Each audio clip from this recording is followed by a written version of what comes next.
La question d'un État palestinien n'a plus lieu de se poser aujourd'hui parce que tranchée depuis 1949 suite au premier conflit israélo-arabe qui se soldera par un redessinage des limites territoriales entre l'État d'Israël, l'Égypte et la Jordanie, intégrant les territoires habités par les Palestiniens et les Palestiniens qui s'y trouveront au sein de ces différentes entités étatiques.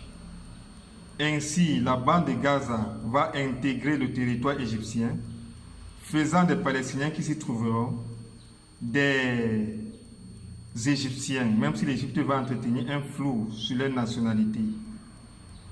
Des territoires palestiniens intégrant l'État d'Israël feront des Palestiniens qui s'y trouveront des Israéliens.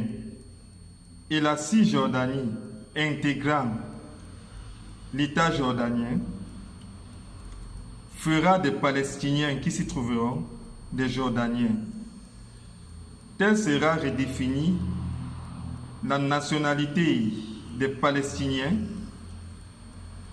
encore sous tutelle et sous la responsabilité des Nations Unies, qui tolérera ce plan de partage. En 1967, l'Égypte tente d'asphyxier économiquement l'État d'Israël, menaçant ainsi son existence. Il s'ensuivra un autre conflit israélo-arabe auquel se joindra le royaume de Jordanie aux côtés de l'Égypte.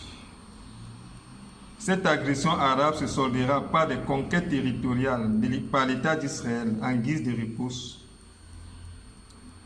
de la Cisjordanie, territoire jordanien, et de la bande de Gaza, territoire égyptien, faisant des Palestiniens qui s'y trouveront, pour ceux de la Cisjordanie, une diaspora jordanienne, et ceux de la bande de Gaza, une diaspora égyptienne en terre israélienne.